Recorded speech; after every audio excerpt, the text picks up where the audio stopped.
to Staging Studio. We are so excited to be here today.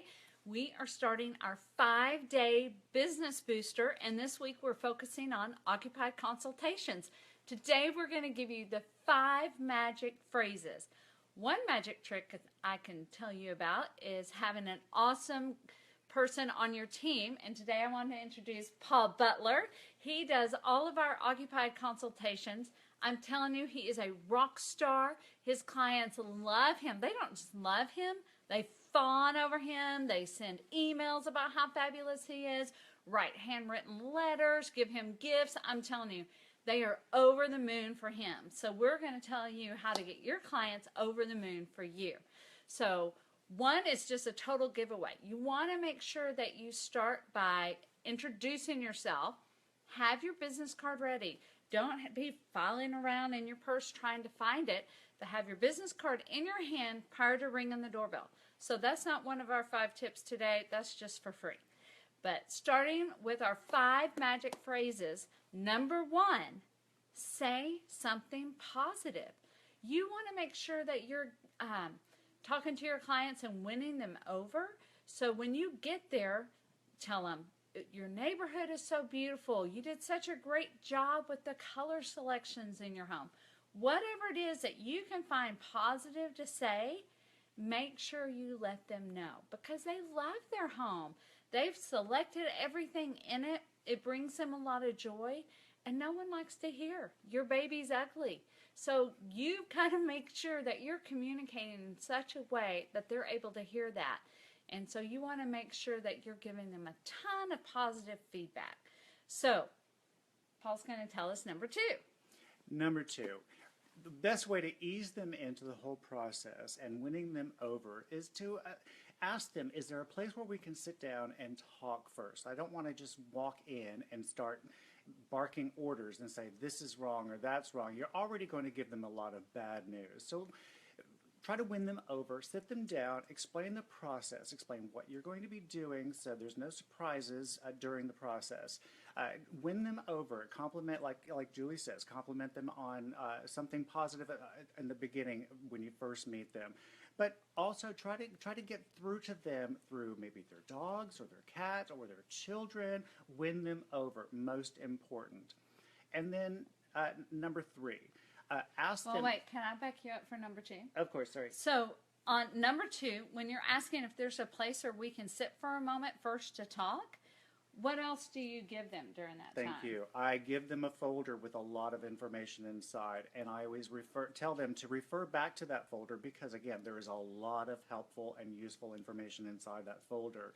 So take some time, explain to them, take everything out of the folder and explain to them what it is and what you will use it for. So after you've gone, they have some kind of reference material that they can refer back to if they have any questions after you've gone.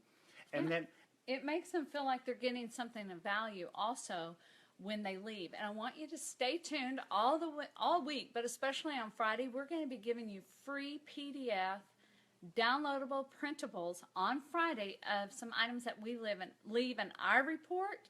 So stay tuned and be sure to come back on Friday so you can get that great information. Right, that's true. And number 3, you want to walk through the house on your own and explain to them and ask them if it's okay if you do that first. You just don't want to have free range. It's not your home. So ask them, explain to them that you want to go through the house on your own. You want to jot down some notes in each room so that when you get back to your office and go to type up the report that you have references that you can refer back to.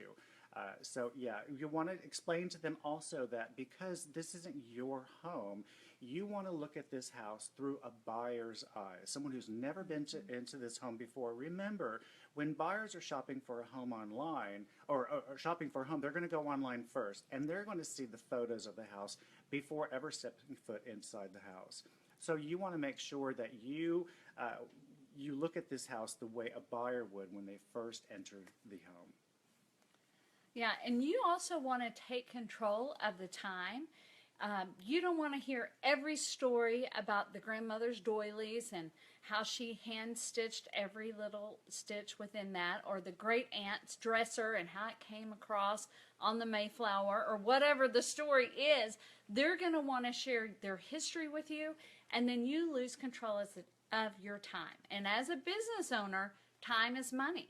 So you don't want to be rude, but go through and you want to make sure that you're doing what's best for them, which is looking, like Paul said, with the buyer's eyes, and you control your time.